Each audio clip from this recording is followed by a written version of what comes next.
जसलाई हामीले विश्वास गरेका छौँ उहाँ को हुनुहुन्छ? यहाँनिर परमेश्वरलाई ख्रिस्टलाई चिन्नको निम्ति हामीले परमेश्वरलाई चिन्न जरुरी छ। अनि परमेश्वरलाई चिनिसकेपछि हामीले ख्रिस्टलाई पनि के गर्छौँ? फेरि चिन्नुपर्छ कि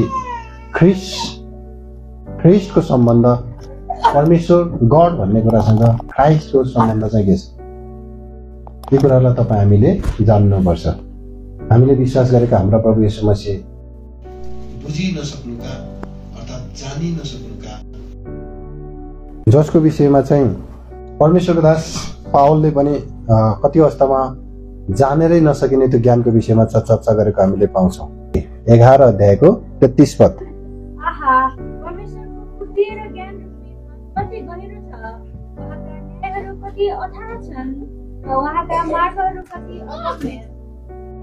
कति गहिरो छ यो कुरा।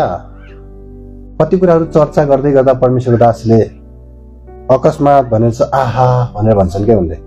ओ the depth of the riches both of the wisdom and knowledge of God. परमेश्वरको बुद्धि र ज्ञान रूपी धनको विषयमा उनले चर्चा गर्छन्। अनि त्यो चाहिँ हाउ अनसचेबल आर हिज जजमेन्ट्स, उहाँका न्यायहरू कति त्यो खोजेरै नसकिने खालका छन्। And his wage past finding out, र उहाँका मार्गहरू पनि पत्ता लगाएरै नसकिने खालका छन्।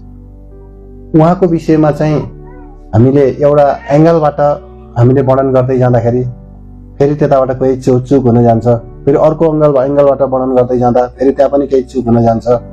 उहाँलाई हामीले केही रूपमा बुझ्न खोज्छौँ र पनि हामी वर्णन गर्दा गर्दा गर्दा गर्दा हामी थाक्छौँ। किनभने मान्छेले सोचेको भन्दा उहाँ धेरै महान हुनुहुन्छ। कसैले विगतमा एउटा केही लेखेर प्रश्न खडा गरेका रहेछन्, अनि सबै कुराहरू परमेश्वरले बनाउनु भएको थियो भने परमेश्वरलाई चाहिँ कसले बनाउनु भएको थियो भनेर प्रश्न सोधेका रहेछन्। अनि त्यहाँनिर उनीहरूले चाहिँ एउटा केही एउटा हाँसेका त्यहाँबाट त्यो के अरे चिन्हहरू राखेर चाहिँ अलिकति खेल्ने उडाइरहेका रहेछन्।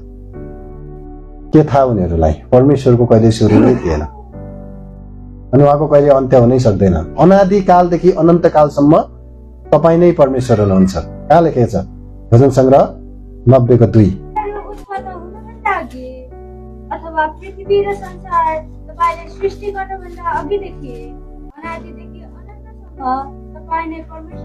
अनादिदेखि इभरलास्टिङ टु इभरलास्टिङ, अनादिदेखि अर्थात् त्यो सुदूरभूत अर्थात् जसको चाहिँ कुनै टुङ्गै छैन, गणनै हुँदैन त्यसको।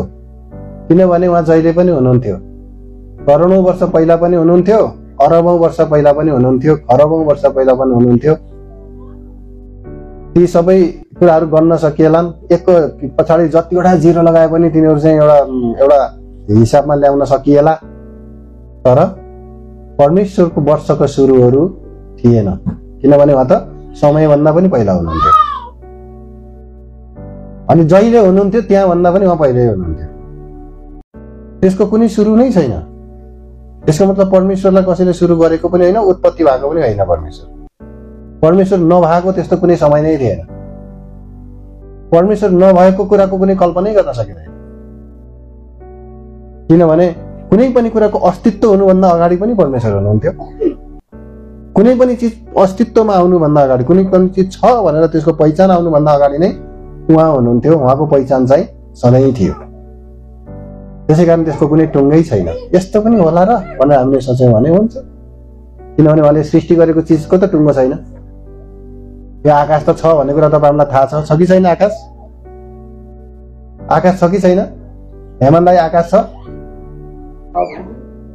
माथि देख्नु भएको छैन? माथि आकाशमा के देख्नुहुन्छ? हो त्यहीलाई आकाश भनेको। त्यो निलो, कालो होइन, निलो होइन, त्यो निलो नै आकाश हो। आकाश भनेको खाली ठाउँ। कति अग्लो छ होला? कति अग्लो होला? कति हो कति होइन? तपाईँको दिमागले नि भ्याउँदैन होइन? कसैको दिमागले भ्याउँछ कति अग्लो होला? माथि माथि माथि माथि माथि माथि गयो भने के फेला पर्छ होला? के फेला पर्छ होला नानी हो? बादल भन्दा नि माथि, त्यो भन्दा नि माथि, त्यहाँ भन्दा नि माथि, सौर्यमण्डल त यहाँ तल आइहाल्यो, तिमी त माथि गएर तल आइहाल्यो। त्यो भन्दा नि माथि गयो के फेला पर्छ। गएको गएकै गएको गएकै गएको गएकै प्रकाश चाहिँ खरबौं वर्ष अघिदेखि चाहिँ त्यहाँबाट आउन थालेको अहिलेसम्म आइपुगेको छैन। अब अरू चिज आउन त परै जान्छ होइन, कहाँ हो कहाँ हो, त्यसको कुनै टुप्पै आउँदैन, त्यसको कुनै छेउै आउँदैन। र पनि के भनेको छ, परमेश्वरले आफ्नै हातले फैलाउनु भएको अरे। जसले बनाउनु भएको कुरा मान्छेले पत्ता लगाएर सक्दैन, अनि छैन भन्नु भने छ, पत्ता लगाऊ भने पत्ता लगाउन सक्दैन भने आफै बनाउनेवालालाई फैलाउनेवालालाई कसरी पत्ता लगाओस् त मान्छेले? यो त सजिलो उत्तर हो होइन। हामीले उहाँको विषयमा भन्नुपर्दा उहाँको सृष्टिकै कुरा त पत्ता लगाइसकेका छैन, उहाँको विषयमा किन सङ्घर्ष गर्छौ, किन पसिना चुहाउँछौ? उहाँलाई चाहिँ मान्छेको बुद्धिले कहिले जान्न सकिने हो र, मान्छेको बुद्धिले कहिले बुझ्न सकिने हो र? त्यसो हो भने कहिलेसम्म रहनुहुनेछ त उहाँ भन्दाखेरि यो आकाश कहिलेसम्म रहनेछ? नाश भएर जानेछ। के नाश भएर जानेछ? सूर्य चन्द्र ताराहरू सबै कुरा नाश भएर जाला, तर यो रहिरहन्छ होइन। यो सबै कुरा त रहिरहन्छ फेरि। त्यसै कारण मैले हिजो अस्ति एउटा त्यो स्टेफन हकिन्सको एउटा थ्योरी, एउटा उसको एउटा कहावत, उसको भनाइलाई मैले सुनिरहेको थिएँ। यो ब्रह्माण्ड बितेर जान त्यति गाह्रो छैन, कुनै पनि क्षण चाहिँ थाहै नपाइकन कसमा बितेर जान सक्छ, थाहै नपाइकन अचानक क्ल्याप्स हुन सक्छ अरे। कुनै विस्फोटन बिना नै अचानक त्यो भइरहेको अस्तित्व अचानक त्यो चाहिँ एउटा नथिङमा परिणत हुनको निम्ति कुनै पनि गाह्रो छैन। त्यो अचानक त्यो एक दिन हुन सक्छ। अब उसले परमार्थ कहाँबाट पाओस् बिचरा, तर पनि उसले आकलन गरेका कुरामा चाहिँ हुन सक्छ। मैले बाइबलसित तुलना गरेँ होइन। त्यस्तै कुराहरूलाई चाहिँ वर्णन गर्न नजानेर त्यो आकाश बेरिएर गएको ठुलो पुस्तकको मुठा बिरे जस्तै बेरिएर गएको यूहन्नाले आफ्नो भाषामा त्यसरी वर्णन गर्थे। आकाश हटेर गयो अरे, उहाँको सामनेबाट के गर्यो अरे? आकाश हटेर गयो। कसरी हटेर गयो भन्दाखेरि पुस्तकको मुठा बेरे जस्तै बेरिएर सट्टै गइदियो अरे। त्यो कुरा सुन्दाखेरि मान्छे हाँस्छन्। अनि त्यो स्टिफन हकिन्सको त्यो कुरा सुन्दा किन हाँस्दैनन् फेरि? मान्छे चाहिँ चाहेर मात्रै हाँस्दा रहेछन्, नचाहेर नहाँस्दा रहेछन् क्या होइन। कुनै पनि कुराको विरोध गर्न चाह्यो भने जति नै विरोध निकाल्छन् मान्छेले, तर जब आफू त्यही परिस्थितिबाट जानु पर्यो नि, जब आफूले त्यही कुरालाई जब अङ्कमाल गर्नुपर्ने छ नि, अनि आफू त्यही पक्षधर हो नि, तब तिनीहरूले त्यो कुरालाई ढाकछोप गर्न थाल्छन्। तर हामी त ढाकछोप गरेका पनि होइनौँ। हामीले त हाम्रा परमेश्वरको विषयमा चाहिँ उहाँको अस्तित्व छ, किनभने उहाँले गरेको सृष्टिको अस्तित्व छ होइन। उहाँ हुनुहुन्छ किनभने हामी छौँ, हामीलाई उहाँले बनाउनु भएको होइन। अनि यो जति पनि चिजहरू हामी देख्छौँ उहाँले हामीलाई बनाउनु भएको हो। अनि उहाँले बनाएको त्यो मुख, उहाँले बनाएको कण्ठ, उहाँले नै बनाएको जिब्रो, उहाँले नै बनाएका अङ्ग प्रत्यङ्गहरूलाई युज गरेर उहाँलाई नै छैन भन्ने जस्तो मूर्खता अर्को केही हुन सक्छ होइन। त्यही थुतुनो, त्यही मुखले जसले बनाइदिनु भयो, बोल्ने बनाइदिनु भयो, उहाँलाई नै छैन भनिन्छ होइन। जुन बाउले सम्पत्ति जोडिदियो छोरालाई चाहिँ पुरा धेरै सम्पत्ति जोडिदियो र अन्तिममा त्यो सम्पत्तिको मालिक बनाइदियो, बाउ मरेर गएपछि उसले चाहिँ बाउलाई चिन्दिन भन्छ, या चाहिँ अन्तिममा बाउ जिउँदै छ भने पनि त्यो सबै सम्पत्तिको मालिक उसको नाममा आइसक्यो, छोराको नाममा, अनि भइसकेपछि बाउलाई चाहिँ हाम्रो बाउको विषयमा जान्दिन भन्छ भने त्यसलाई मूर्ख भनिन्न? त्यसलाई मूर्ख भनिन्छ। हो त्यसरी नै परमेश्वर जसले सबै कुराहरू बनाउनु भयो, हेर्नुहोस् त के कुराको अभाव छ तपाईँ हामीलाई? सास फेर्ने हावा, यो हावा मात्रै भएर हुन्थ्यो? यो हावामा चाहिँ प्राणवायु भनेर अक्सिजन हुनु पर्थेन? बेलुका हामी सुत्ने बेलामा पनि कतै कतै झ्याल भेन्टिलेसन हामी खोलेर सुत्छौँ। तपाईँहरूलाई पनि मैले सूचना दिएको, चिसोको मौसम छ, एउटा कहीँ न कहीँ एउटा सानो न तिनो भेन्टिलेसन तपाईँको घर सुतेको कोठामा खुला हुनुपर्छ। सानो न तिनो भए पनि अचानक भित्र अक्सिजन सकियो भने तपाईँ चाहिँ ढोका खोल्न नि भ्याउनुहुन्न होइन। तराईतिर त त्यस्ता घटना धेरै गर्छन् जाडो समयमा होइन। पहाडतिर पनि त्यसले घटिहाल्दैनन् भनेले नोक्सान त धेरै पुऱ्याउँछ नि, त्यो अक्सिजनको कमी भइसकेपछि त दमहरू बढ्ने धेरै समस्याहरू यस कारण आउँछ। त्यो परमेश्वरले यो वातावरणमा सबै कुराहरू राखिदिनु भएको छ अनि अक्सिजनको उत्पादनका निम्ति धेरै वनस्पतिहरू राखिदिनु भएको छ। अनि अन्य धेरै प्रकारका ग्यासहरू छन् संसारमा, हावाहरू छन्। त्यो परमेश्वरले आफ्नो आफ्नो प्रयोजनको निम्ति राखिदिनु भएको छ ती सबै कुराहरू। यदि त्यो कुरा नहुनु हो भने मान्छेले कुन चाहिँ हावा लिएर चाहिँ होला छैन भन्नु फेरि होइन। हामीलाई खाने कुराहरू, पाचन सिस्टम सबै शरीरमा भएको कुराहरू सबै छ तपाईँसँग। पाचन सिस्टम छ, हाम्रा धेरै प्रणालीहरू छन् हामीसँग चाहिँ 9वटा लगभग प्रणालीहरू हामीसँग चाहिँ ती क्रियाशील छन्, 9-10वटा प्रणालीहरू। अनि तिनीहरूले आफ्ना आफ्ना के गर्छन्, काम गर्छन् त्यो सिस्टमहरूले। अनि त्यो आफै सक्रिय छन् तिनीहरू। हामीले बनाएको त होइन, परमेश्वरले बनाइदिनु भएको। हामीले त्यही परमेश्वरलाई हामीले चिन्नुपर्छ। को हुनुहुन्छ उहाँ जसले सबै कुराहरू बनाउनु भयो। उहाँलाई चाहिँ बुझ्दै बुझ्दै बुझ्दै बुझ्दै बुझ्दै बुझ्दै बुझ्दै जानु अरे क्या। उहाँलाई नचिनेको कारणले गर्दा इजरायल चाहिँ विनाश भएको थियो। ज्ञानको अभावले भनेको छ नि, ज्ञानको अभावले मेरो प्रजा के भएको छ अरे, नाश भएको छ। कुन ज्ञान? तपाईँले सोच्नुहोला केही पनि कुरा नजानेको कारणले, व्यवस्थाको ज्ञान नभएर, यहाँ कति सिस्टमहरूको ज्ञान नभएर, कतिपय किसिमका संसारमा भएका चिजबिजहरूको ज्ञान नभएर त्यो ज्ञानको विषयमा कुरा गरेको होइन। आउनुहोस् त होसेको पुस्तकमा हामीले त्यहाँनिर हेरौँ 4 अध्याय। होसेको पुस्तक 4 अध्यायको पहिला चाहिँ 6 पदलाई पढ्छौँ। मेरो प्रजा ज्ञानको अभावले नष्ट भयो।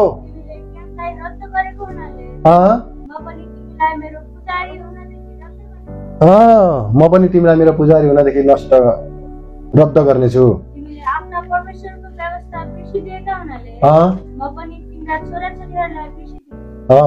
यहाँनिर कुन चाहिँ ज्ञानको कुरा थियो यो चाहिँ? माथि आउनुहोस् त, 1 पदलाई पढ्नुहोस् त।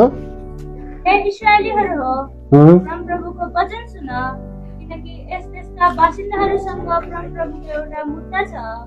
किनभने यस देशमा न सत्यता छ, न कृपा, न परमेश्वरको ज्ञान नै छ।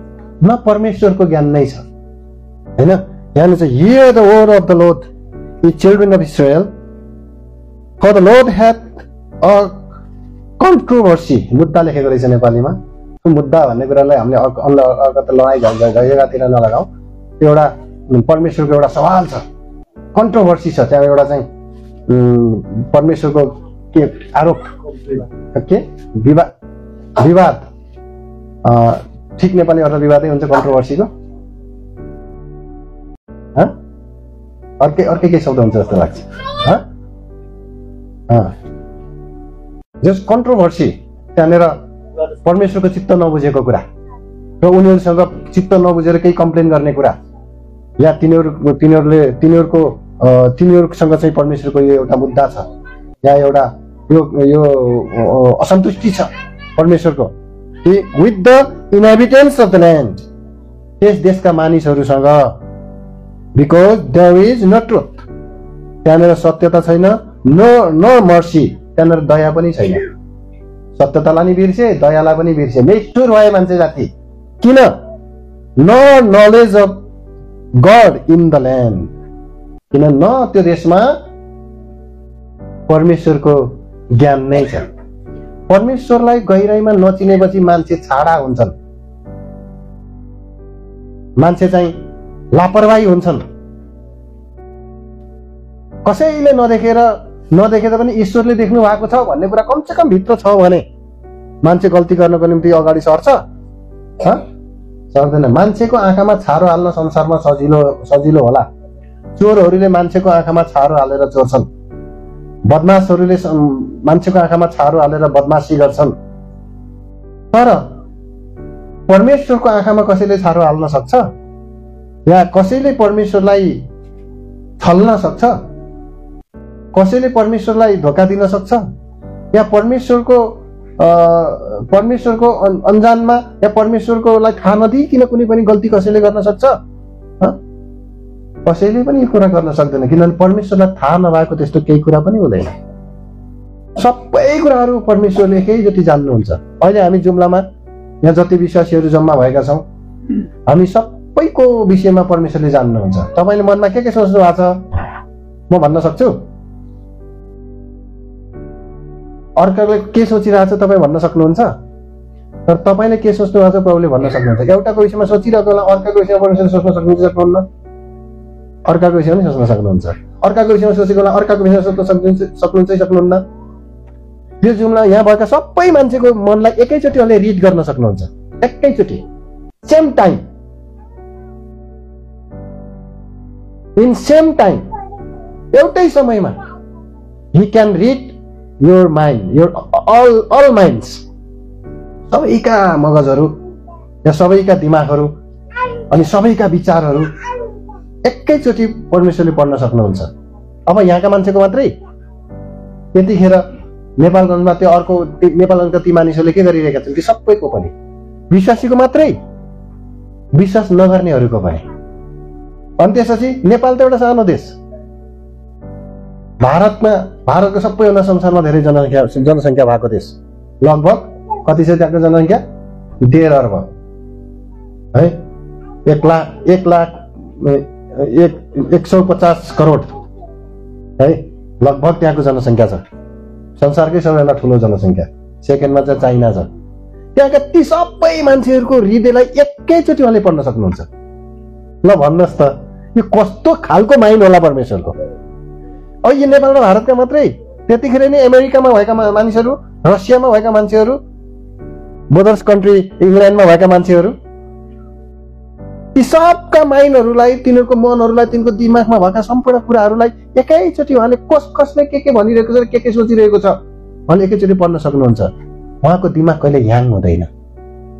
हामीले चाहिँ अलिकति के अरे यहाँनिर मेमोरी कम्ती भएका मोबाइलहरू छन् भने ह्याङ हुन्छ भन्दा धेरै कुराहरू खोल्दाखेरि, कम्प्युटरमा नि धेरै कुराहरू चलाइरहेको छ भने, धेरै पर्दाहरू त्यहाँ खुला भएको छन् भने ह्याङ हुन्छ र हामीले के गर्नुपर्छ? रिफ्रेस गर्नुपर्छ है। तर परमेश्वरको दिमागलाई कहिले पनि रिफ्रेस गर्नु पर्दैन। उहाँको त्यो क्षमता सीमित छैन, असीमित छ।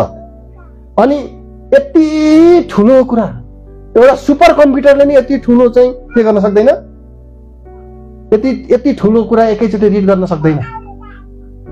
तर परमेश्वरले चाहिँ सबै कुराहरूलाई एकै समयमा, समान समयमा, एउटै समयमा उहाँले रिड गर्न सक्नुहुन्छ, पढ्न सक्नुहुन्छ, भनिदिन सक्नुहुन्छ। अनि प्रत्येकसँग एकैचोटि बोल्नु पर्यो भने, छुट्टा छुट्टै कुरा बोल्नु पर्यो भने, सबैका मनमा बोल्नु पर्यो भने, संसारमा भएका लगभग 7 अरब मान्छेहरू सबैसँग अहिले परमेश्वरले एकैचोटि सबैसँग छुट्टा छुट्टै कुरा बोल्न सक्नुहुन्छ। एकैचोटि सबैलाई उत्तर दिन सक्नुहुन्छ, सबैलाई समान तरिकाले सबै ठाउँमा पाठ सिकाइरहन सक्नुहुन्छ उहाँले, सबैलाई लिड गरिरहन सक्नुहुन्छ उहाँले।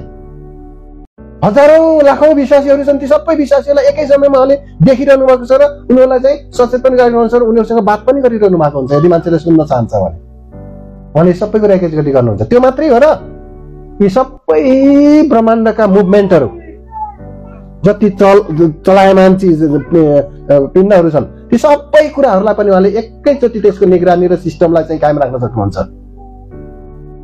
अनि यहाँ भएका सम्पूर्ण चिजबिजहरू सबै माथि उहाँले कन्ट्रोल राख्न सक्नुहुन्छ। थोरै मिस्टेक पनि त्यहाँ हुन पाउँदैन। अनि सबै कुराहरू जे भइरहेछन्, सबै कुराहरू उहाँको प्लान मुताबिक भइरहेका छन्। फेरि उहाँको प्लान भन्दा बाहिर हुन सक्छ। भन्नुहोस् यहाँनिर कति ठुलो बृहत माइन्डको आवश्यकता पर्छ। एउटा सुपर कम्प्युटरले भ्याउन सक्छ सबै कुरा? सुपर कम्प्युटर भनेको कम्प्युटर माथिको कम्प्युटरको बाबु थियो होइन? त्यसले यो कुरा भ्याउन सक्दैन। यस पृथ्वीका कुराहरूको सबैको डेटाहरूलाई त्यसलाई कायम राख्नको निम्ति, त्यसलाई रिड गर्नको निम्ति त्यहाँनिर धेरै सुपर कम्प्युटरहरू चाहिन्छ। तर हाम्रा परमेश्वर त्यत्रा मान्छेले ती बनाएका डिभाइसहरू, त्यत्रा मेमोरी भएका डिभाइसहरूले ती केही कुराहरूलाई र केही कुराहरू तिनीहरूले स्टडी गर्न र केही कुराको सर्च गर्नको निम्ति उनीहरूलाई यति ठुलो त्यहाँनिर चाहिँ पावर, मेन पावर पनि चाहिन्छ। त्यहाँनिर ती डिभाइसहरूको पावर पनि चाहिन्छ। त्यहाँनिर धेरै इन्धनहरू चाहिन्छ त्यहाँनिर। तर परमेश्वरको विषयमा त जानेरै नसकिनु, यति महान हुनुहुन्छ उहाँ। त्यसो भने मान्छेले पूजेका देवता जस्तो हुन सक्नुहुन्छ उहाँ? त्यो देवतालाई त के भइरहेछ नि थाहा छैन। थाहा छैन। मान्छेलाई एउटा दुईटालाई दुःख दिन मात्रै जाने छ उसले है। अनि मान्छेले चाहिँ यही परमेश्वरको महानतालाई नबुझेर कति मान्छेले के भन्छन्, मलाई त परमेश्वर फावेन उहाँको पछि लागेर भन्छन् गाउँतिर कतिले, मलाई त फावेन अरे। कस्तो मान्छे, बाउलाई बाउ भन्न नि नफाप्ने अरे। त्यस्तो पनि हुन्छ। के भन्छ मैले कतिलाई उत्तर दिन्छु के, बाउलाई बाउ भन्न फावेन भने भोलिदेखि दाई भन्छौ। नफावोस् न बाउलाई दाइ कसरी भन्नु, बाउलाई बाउ नै भन्ने नि होइन। तेरो आमालाई आमा भनिस् भने खबरदार त मर्छस् भन्यो भने आमालाई दिदी भन्नु। त्यही र पहिला पहिलाका मान्छेले मर्छ छोरा भनेर छोराको नाम चाहिँ के राख्थे, कसैको नाम चाहिँ गाइने राख्ने रे, कसैको नाम चाहिँ के त्यो भनेपछि मृत्युले मन पराउँदैन त्यस्तो मान्छेलाई भनेर न त्यस्तो नाम राखेको रे है। कसैको नाम चाहिँ एकदमै नराम्रा नराम्रा नेप्टे चेप्टे नामहरू राख्छ। किन राखेका? मृत्युलाई मन नपर्ने बनाउनको लागि राखेका रे। त्यस्तो हो। त्यसै कारण मान्छेले कस्तो सीमित, मान्छेको दिमाग कति सीमित छ, कति छोटो सोच छ मान्छेले। परमेश्वरको सोच कति महान छ। म कहिले कहिले किन अचम्म लाग्छ भन्दा नि, यस्तो बृहत सोच भएका यति महान परमेश्वरले यो मान्छेको बार बार मिनेट मिनेटमा गल्ती गर्ने र त्यो एक्साइटेड हुने, साना साना कुरामा पनि के अरे निराश हुने, साना साना कुरामा पनि थाक्ने, साना साना कुराहरूमा पनि गुनासो गर्ने, कम्प्लेन गरिबस्ने, यस्तो मान्छेलाई कसरी सहनु भएको होला उहाँले? यो माको नै मिचेर फालिदिनु पर्ने नि यस्तोलाई। त्यस्तो डिस्टर्बेन्स चाहिँ कान मारेर पिउ पिउ कराउँदो रहेछ भने जस्तो क्या। बरु त्यो पिउ पिउ कराउने त्यो पिउसाको मूल्य होला परमेश्वरको सामने तपाईँ र मेरो मूल्य छ, मूल्य गर्यो भने छैन। तर उहाँले चाहिँ पिउसा भन्नुहुन्छ। तपाईँको ध्यान र तपाईँको आवाजलाई कति प्रेमसित सुन्नुहुन्छ उहाँले हो। तपाईँको प्रार्थना, प्रत्येकको प्रार्थना सुन्नु भएको छ उहाँले, प्यारको साथमा। तपाईँ बोल्न नजान्दाखेरि पनि उहाँले बुझिदिनुहुन्छ तपाईँलाई।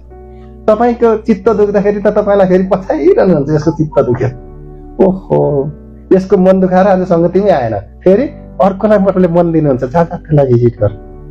के खाँचो छ क्या तपाईँ हामी जस्ता के अरे त्यो साना साना कुरामा चित्त दुखाउने पिलपिलेहरूलाई खेदिकन भिजिट गरिकन सङ्गतिमा ल्याउन कहाँ परमेश्वर दासहरू ल्याएर उनलाई त्यत्रो भन्न लगाएर त्यत्रो समय परमेश्वरले ती पिलपिलेहरूलाई माथि उठाउनको निम्ति यत्रो प्रयास गर्नुको पछाडि कस्तो परमेश्वर हो, कस्तो महान परमेश्वर उहाँ। अब भन्नुहोस् त, त्यस्तो परमेश्वर हो भन्ने कुरालाई हामीले बुझिसकेपछि हामी त्यस्तो पिलपिले हुन्छौँ होला? हामी पिलपिले किन भयौँ? कुरो नबुझेर। तपाईँलाई कति कुरा हुँदा तपाईँ एकदम जाद्रो हुनुहुन्छ, कसैले सानो कुरा भनिदियोस् त कसरी पिलपिल आँसु जुन सुरु गर्छन्। कति साना मनका छौँ हामी, माका पित्ते भन्छ नि, साना मनका। हेर्नुहोस् त त्यो परमेश्वरको सोच, उहाँले यस्ता मान्छेहरूको पिछा पर्नु भएको छ क्या। उहाँ यस्ता मान्छेहरूको पिछा पर्नु भएको छ। किन? यिनलाई मैले भोलि मसँगै ल्याएर राख्छु, बदर दिन्छु भनिरहनु भएको थियो। उहाँको त्यो स्वर्गको महिमा, ग्लोरी, त्यो प्रोपर्टी, इनहेरिटेन्स हामीसँग सेयर गर्न चाहनुहुन्छ अरे उहाँले। सेयर भनेको के हो? साझा। हामीसँग साझा गर्न चाहनुहुन्छ अरे। यो स्वर्ग, यहाँको प्रोपर्टी तिम्रो पनि हो, आऊ तिमीलाई म अधिकारी बनाउँछु। यहाँ बस्न पाउनको निम्ति मुसा जस्तो गराउनु पर्दैन तिमी यहाँ। एकदम हिम्मतको साथमा छाती फैलाएर आउन पाउँछौ तिमी यहाँ। मैले तिमीलाई के दिएको छु? अधिकार दिएको छु। हेर्नुहोस्, हामी यस्ता मान्छेहरू प्रति परमेश्वरको अति ठुलो उद्देश्य छ। उहाँका विचारहरू अति उच्च छन् रे। उहाँका हामीप्रतिका उहाँका विचारहरू एकदमै ठुला विचार छन् अरे। हाम्रो सोच भन्दा पनि धेरै ठुला विचार। तिमी प्रतिका मेरा विचार चाहिँ खराबीका होइनन्, भलाइका विचार छन् रे। तर हेर्नुहोस् न, हामीले त कमसे कम यति त प्रभुलाई चिन्यौँ, यति त चिन्यौँ। यति ठुलो त त्यति चिन्यौँ भनेर गर्व गर्ने त होइन। परमेश्वरलाई धन्यवाद दिनुको बाहेक केही पनि काम अर्को कुरा छैन। तरै पनि यति पनि नचिन्ने ती मान्छेहरूलाई हेर्नुहोस् न, परमेश्वरले गरेको यत्रो सृष्टिका कुरा देखेर, यत्रो महान कुरा देखेर। म त्यो स्टिफेन हकिन्सकै अब त्यसको सबै त्यो सकलको मलाई चाहिँ नराम्रो शब्द भन्न मलाई सुहाउँदैन होइन। आफैको हालत त्यस्तो छ, त्यस स्थितिमा पनि परमेश्वर छैन भनेर दुईटावाला खेलाउँदै व्याख्यान गरिबस्ने कति जाद्रो हो के मान्छे। अनि त्यो परमेश्वरको त्यत्रो सृष्टिलाई निहारी बस्ने त्यसो गर्दै दुईटा आउँला मात्रै चल्ने रे। त्यतिले उसले निहारी बस्ने, त्यत्रो भास्ट युनिभर्सलाई निहार्छ। अनि त्यसपछि यो क्लाप्स भएर जान सक्छ, त्यसको त्यो बनावटको विषयमा देख्छ, के कुराहरू पत्ता लगाउँछ, अनि परमेश्वर छैन। तर्क चाहिँ के दिएको अरे फेरि? सुहाउँदै नसुहाउने, म भन्दिनँ अहिले, यहाँ मलाई टाइम धेरै जान्छ है।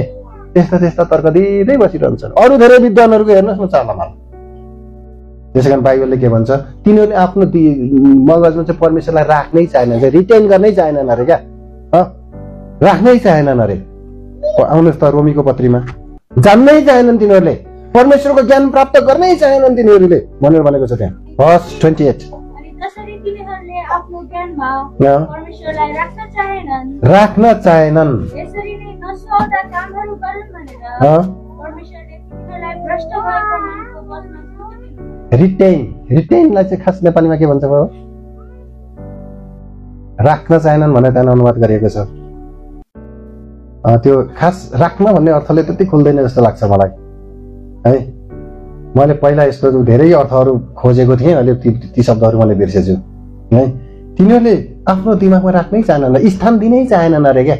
यी सबै कुराहरूको विषयमा सोच्नै चाहेनन् अरे क्या तिनीहरूले, यी सबैको विषयमा ध्यान दिनै चाहेनन् अरे क्या, विलिङली चाहेनन् अरे क्या तिनीहरूले होइन। हामीलाई परमेश्वरलाई जान्ने इच्छा छैन। कसैलाई सुसमाचार सुनाउन थाल्यो, नै मलाई इच्छा छैन। तपाईँ कहिले चर्च जानु भएको छ? प्रभुको विषयमा केही बुझ्ने इच्छा छ? होइन, अहिले मैले त्यता ध्यान दिएको छैन, अहिले मलाई त्यो विषय मैले सोचेको छैन। के आज अलिकति सुन्नु छ? होइन, अहिले मैले सोचेको छैन, अहिले कुरा नगरौँ, सोचेकै छैन अरे। कत्रो हाकिम हो त्यो मान्छे। परमेश्वरले तेरो सोच्ने दिमागलाई चाहिँ एकैछिनमा डाइभर्ट गरिदिएको छ नि, त्यसको सोच्ने दिमागलाई एकरो बनाइदिएको छ नि, एउटा सानो आज्ञा मात्रै दिएर। ए ठुलो पोइन्ट छुनु पर्ला र? मैले अहिले इच्छा गरेको छैन, मलाई मन छैन अहिले मैले त्यो अलि त्यतातिर मैले ध्यान दिएको छैन। ओहो, परमेश्वरको सामने हाकिम, ऊ परमेश्वरको सामने हाकिम भइरहेछ। त्यसरी भन्यो भने त झन् रिसाउँछ फेरि, के गर्ने हो? तिनीहरूले यसरी परमेश्वरलाई आफ्नो ज्ञानमा राख्नै चाहेनन् अरे क्या, परमेश्वरलाई बुझ्नै चाहेनन् अरे, परमेश्वरलाई जान्नै चाहेनन् अरे तिनीहरूले। अनि जान्नै नचाहेकालाई जबरजस्ती चाहिँ घिचाएर त हुँदैन नि त होइन। खाँदै नखानेलाई खान्न कि खान्न भने घिचाएर हुन्छ? बल्ल बल्ल मुखमा हालिदियो भने पनि फेरि मुखमै राख्न मिल्दैन त। निल्नको निम्ति मिलाइदिन त सकिन्न नि त होइन। मिल्नको निम्ति त छुट्टै भित्रको उसको इच्छुक मनले चाहिँ ढुक्क पार्नुपर्छ, त्यो त गराइदिन सकिन्न नि त होइन। मुखमै जबरजस्ती मुख खोलेर हालिदियो भने पनि घिचायो भित्रै पसाइदिन त सकिन्न नि त होइन। यो कस्तो खालको मान्छे। त्यसै कारणले यहाँ परमेश्वर कति दिगदार हुनुहुन्थ्यो यी मान्छेहरूसँग। र संसारका आज प्रभुलाई चिन्न नचाहने मान्छेहरू, बुझ्न नचाहने मान्छेहरू, त्यो सुसमाचार सुन्न नचाहने मान्छेहरू, देवी देवताको मिथ्याको कुरामा अल्झेर बसिरहेका छन्, त्यहाँ पूजा गरी बसिरहेका छन्। परमेश्वर विषयमा सुन्न चाहनुहुन्छ होइन, मैले त्यतातिर विचार गरेका छैन। कस्तो मान्छे हो? जान्नै चाहेनन् तिनीहरूले, परमेश्वरको विषयमा बुझ्नै चाहेनन् तिनीहरूले। अनि त्यसपछि रिप्रोभेट माइन्ड भएको कारणले गर्दा भनेको छ क्या। भन्नुहोस् त अगाडि के लेखेको छ?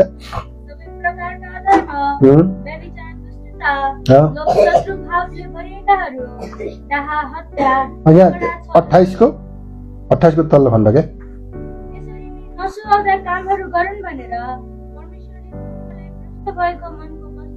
भ्रष्ट भएको मनको बसमा सुम्पिदिनु भयो अरे है। यो भ्रष्ट भन्ने शब्दलाई यहाँनिर के लेखेको रहेछ भने चाहिँ डिबेस्ट भनेको रहेछ है। डिबेस्टको अर्थ भ्रष्टै हुन्छ, के हुन्छ भन्दा डिबेस्ट है या रिप्रोभेट। त्यो एउटा त्यो अब नेपालीमा भएको शब्द त्यति नै हुन् होइन, हामीले सुनेका शब्दहरू यस्तो खालको। त्यो एउटा भ्रष्ट, अब त्यही भन्दा नै अब खुल्ला कुरा होइन। तिरस्कार गर्ने मान, डिबेस्ट, त्यसको रेफरेन्समा डिबेस्ट लेखेको रहेछ, DEBASED। यस्तो खालको तिनीहरूको मन, तिरस्कार गर्ने मन, त्यो इन्कार्ने मन, परमेश्वरलाई राख्न नचाहने मन, त्यही मनको बिचमा चाहिँ आधारमा परमेश्वरले तिनीहरूलाई के गरिदिनु भयो अरे? छोडिदिनु भयो। किन? तिनीहरूमा अपमानित हुन् भनेर। हेर, तिम्रो न्याय तिमीले नै गर्यौ भनेको क्या। मैले त तिमीलाई बचाउन चाहेको थिएँ, तर तिमीले आफ्नो न्याय आफै गर्यौ। तिमी जस्तो भए तापनि, तिमी जति तुच्छ भए तापनि मैले तिमीलाई तुच्छ व्यवहार गरिनँ। मैले त तिम्रो निम्ति यति महिमा ठुलो गोस्पलको प्रबन्ध गरिदिएँ, छुटकाराको प्रबन्ध गरिदिएँ, तर तिमी त्यहाँ आउन चाहेनौ। त्यो चाहिँ रिप्रोबेट माइन्ड है। यस्तो किसिमको बसमा परमेश्वरले तिनीहरूलाई के गरिदिनु भयो? छोडिदिनु भयो। अनि यहाँनिर तिनीहरूले परमेश्वरलाई जान्न चाहेनन्, परमेश्वरलाई तिनीहरूले के गर्न चाहेनन्? बुझ्न चाहेनन्। त्यसै कारण परमेश्वरले त्यस्तै स्थितिमा तिनीहरूलाई छोडिदिनु भयो। अनि इजरायलीहरूको विषयमा पनि त्यस्तै कुराहरू हो। आज विश्वासीहरूको विषयमा पनि बताए बताए बताए बताए बताए बताए तिनीहरू बुझ्दै बुझ्दैनन्। अनि सत्यको ज्ञानमा तिनीहरू आउँदै आउँदैनन्। जति सिकाए पनि तिनीहरू सत्यको ज्ञानमा आउँदै आउँदैनन् भनेको छ क्या। त्यस्तो खालको अवस्थाका मान्छेहरूलाई परमेश्वरले उहाँले तपाईहरूलाई यी भली भाटी कुरा बुझाउन चाहनुहुन्छ। कसरी बुझ्छन्? कसरी हुन्छ? हाम्रा छोराछोरीले सिक्दै सिकेनन् भने कसरी हुन्छ? कुन स्कुलमा पठाएर हुन्छ? के गरेर हुन्छ? कति बाबुआमा कस्ता हुन्छन् भन्दाखेरि यो स्कुलका टिचरसित गएर झगडा गर्छन्। तिमीले राम्रो पढाउँदैनौ, मेरो छोरा पास गर्नै सकेन। अरू यत्राहरूले फर्स्ट डिभिजन हानेका छन् त, तिम्रै छोरालाई मात्रै पढाएन होला त हामीले, होइन? अनि तिनीहरूले स्कुल चेन्ज गर्दै जान्छन्, छोरा जस्ताको तस्तै। उसलाई बुझाउनको निम्ति धेरै प्रयास गर्छन्, छोरा जस्ताको तस्तै या छोरी जस्ताको तस्तै। उसको दिमागै छैन, उसको आउँदै आउँदैन त दिमागमा, होइन?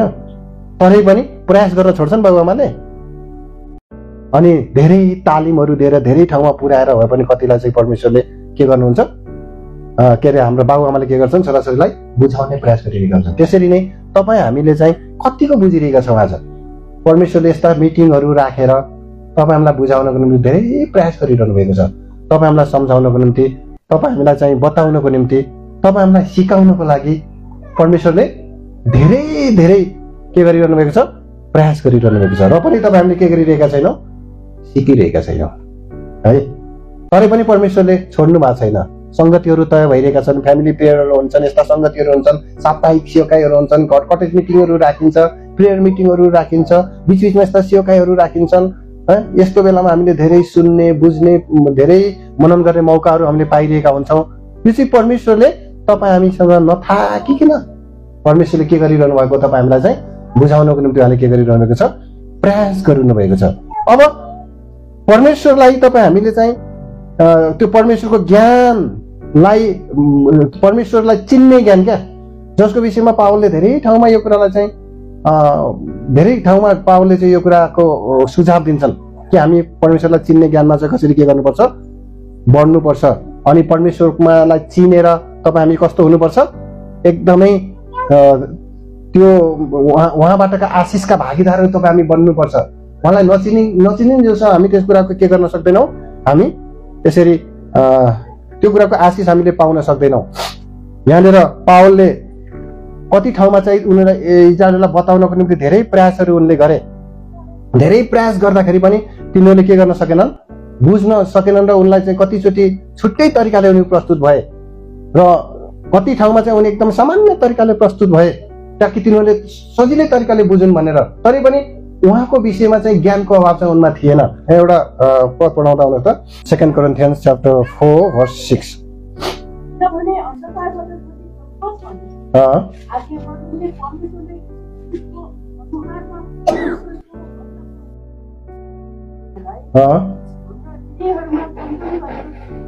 अब यहाँनिर उही परमेश्वरले तपाईँ हामीलाई उहाँको ज्ञानमा डोर्याउनको लागि अब एउटा प्रबन्ध मिलाउनु भयो। त्यही प्रबन्ध हेतु चाहिँ उहाँ चाहिँ संसारमा येशू ख्रीष्ट भएर संसारमा आउनुभयो। उहाँ चाहिँ एउटा मानिस बनेर आउनुभयो। अब मानिसलाई बुझाउनको निम्ति मानिसै चाहियो होइन। परमेश्वर सिधै बोल्दाखेरि त उनीहरू त अब परमेश्वरको आवाज फेरि हामी सुन्न चाहँदैनौँ भन्छन् उनीहरू त, होइन? किनभने परमेश्वरको आवाज फेरि हामीलाई नसुनाइयोस्, उहाँको आवाज फेरि सुन्यो भने त हामी के हुन्छौँ? नाश हुन्छौँ। त्यसकारण अब तपाईँ नै हामीसँग बोल्नुहोस् भनेर तिनीहरूले कसको को बोलेको चाहे? परमेश्वरको आवाज सुनाउनको निम्ति मोसा बोलेको चाहे, होइन? इजरायलीहरूले। त्यसै किसिमले परमेश्वरले अब डाइरेक्ट परमेश्वरले मान्छेसित गरेको व्यवहारले पनि मान्छेले बुझेनन्। त्यसै कारणले परमेश्वरले एउटा योजना गर्नुभयो, प्लान गर्नुभयो। त्यो प्लान अनुसार उहाँको अनादि प्लान हो यो। उहाँको त्यो अनादि प्लान अनुसार येशू ख्रीष्ट संसारमा आउनुभयो। प्रभु येशू मसीह संसारमा आएका धेरै कारणहरू हामीले पढ्यौँ। त्यसमध्ये एउटा यी कारणहरूमध्येको एउटा कारण के पनि हो? तपाईँ हामीलाई चाहिँ परमेश्वरको त्यो ज्ञानमा डोर्याउनको लागि। त्यसकारण यहाँनिर के शब्द प्रयोग गरेको छ भन्दाखेरि, for God who commanded the light to shine out of darkness. त्यो अन्धारोमा ज्योति चम्किनको निम्ति उहाँले आज्ञा गर्नुभयो. Hath shine in our hearts, जो हाम्रा हृदयहरूमा चम्कोस् भनेर, जो चम्केको छ, to give the light of the knowledge of the glory of God. परमेश्वरको त्यो महिमाको उज्यालो दिनको लागि. In the face of Jesus Christ, जो चाहिँ कहाँबाट प्रकट हुन्छ, त्यो चाहिँ येशू ख्रीष्टको मुहारबाट. अब परमेश्वरको पहिचान चाहिँ येशू ख्रीष्टको माध्यमबाट हुँदो रहेछ. त्यसो हो भने अब परमेश्वरको महानतालाई आज पुरै रूपमा त हामी जान्न सक्दैनौँ, तर हामीले प्रभु येशू ख्रीष्टलाई कम से कम हामीले प्रभु येशू ख्रीष्टलाई जान्न सकौँ. प्रभु येशू ख्रीष्ट चाहिँ परमेश्वरको महिमाको को हुनुहुन्छ? प्रतिरूप.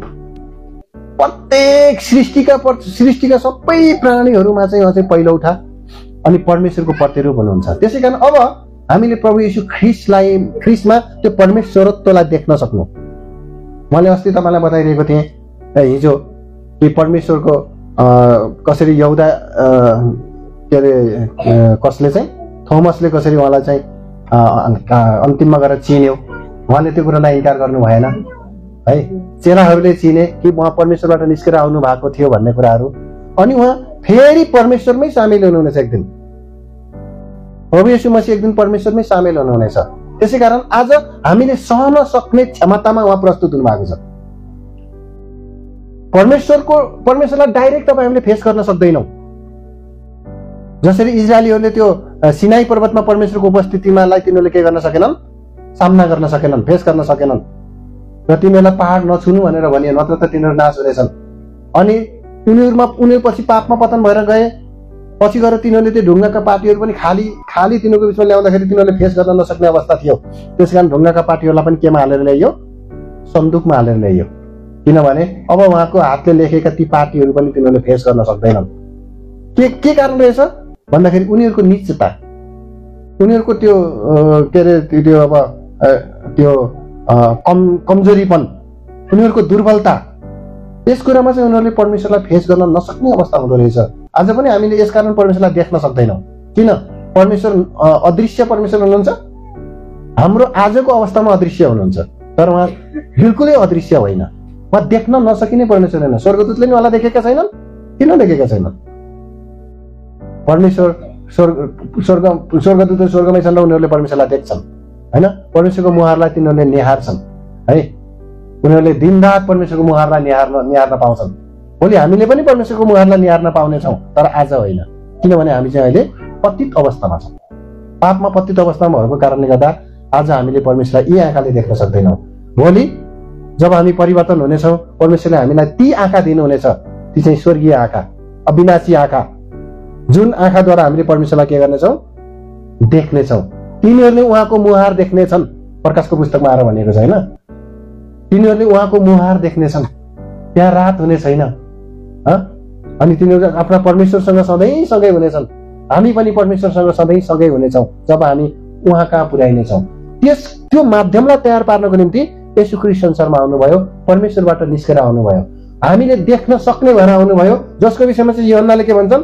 जसलाई हामीले देख्यौँ, छोयौँ, ह्यान्डल गर्यौँ, निहारेर हेर्यौँ भनेर भन्छन्. यूहन्नाको पत्री पहिलो यूहन्ना 1 जन 1 अध्याय 1 पद. वचनको विषयमा जो सुरुदेखि नै हुनुहुन्थ्यो, जसलाई हामीले सुनेका छौँ, जसलाई हामीले आफ्नै आँखाले देखेका छौँ, जसलाई हामीले निहारेर हेरेका छौँ, हाम्रा हातले समातेका छन्. यति नै. यहाँनिर के भनेको छ भन्दाखेरि विच वी हेभ सिन, जसलाई हामीले देखेका छौँ. परमेश्वरलाई देख्न सक्थ्यौँ? सक्दैनथ्यौँ. उहाँको स्वरूपमा उहाँलाई देख्न सकिन्थ्यो? सकिँदैनथ्यो. त्यसै कारण परमेश्वरको स्वरूपमा भएर पनि उहाँले आफूलाई तल होच्याउनु भयो, हाम्रो समानतामा ल्याउनु भयो, ताकि हामीले आम्ने सामने उहाँलाई देख्न सकौँ, उहाँसित हामीले सामना गर्न सकौँ, उहाँसित हामी बोल्न सकौँ, उहाँसित हामीले व्यवहार गर्न सकौँ. मैले बाहिर देखिरहेको हुन्छु, यहाँ हाम्रो नानीहरू यहाँ बर्दरसँग झ्याम्मिरहेको हुन्छ. भाषा बुझ्दैन बिचराहरू. मानव भाषा बुझेको जस्तै, इसारालाई बुझेको जस्तै उहाँसँग उनीहरू झ्याम्मिरहेको हुन्छ है. नजिक आइरहेको हुन्छ. उनीहरू त्यहाँ सङ्गति गर्न चाहिरहेको हुन्छ. हामीले प्रभुको भाषा नबुझौँला तरै पनि हामीलाई प्रभु मन परिरहेको हुन्छ। हामी प्रभुको नजिक गइरहेका हुन्छौँ। हामी उहाँको त्यसरी नै हामी कहाँ किन नानीहरूले उहाँलाई बताए, उहाँको कुरा बताए, उहाँको बोली, उहाँका कुराहरू, उहाँको हाउभाउ देख्दाखेरि उनीहरूलाई फेस गर्न सजिलो भइदियो। त्यसकारण नत्र भने वास्तै नगर्ने मान्छेहरू बाहिर फरेनहरू बाहिर पनि त आउँछन् त। ती मान्छेहरूसँग नजिक हुन्छ तिमीहरू? हुँदैन। किन? किनभने उनीहरूसँग फेस गर्न सक्दैन उनीहरू कसरी पो बुझिदिने हो होइन? उसले पोजिटिभ बुझिदिने हो कि नेगेटिभ बुझिदिने हो कि यिनीहरूलाई थाहा छैन नि त। तर उहाँसँग किन सक्यो? उहाँले पोजिटिभ बुझ्नुहुन्छ भन्ने कुरा यिनीहरूलाई थाहा छ, उहाँले प्रेम गर्नुहुन्छ भन्ने कुरा थाहा छ। He can understand us, he can love us, he love us, उनीहरूलाई थाहा छ यो कुरा। त्यसकारण उनीहरू नजिक हुन सक्छन्, नजिक आइरहेको हुन्छ उनीहरू। यही तरिकाले परमेश्वरलाई सिधै हामी फेस गर्न सक्दैनौँ, यद्यपि परमेश्वरले हाम्रो चाह गरिरहनु भएको हुन्छ। सिधै हामीले उहाँसँग के गर्न सक्दैनौँ? मुलाकात गर्न सक्दैनौँ, भेट्न सक्दैनौँ, उहाँको सामना हामी गर्न सक्दैनौँ। उहाँको एउटा बोलीले हामी भस्म भइहाल्छौँ।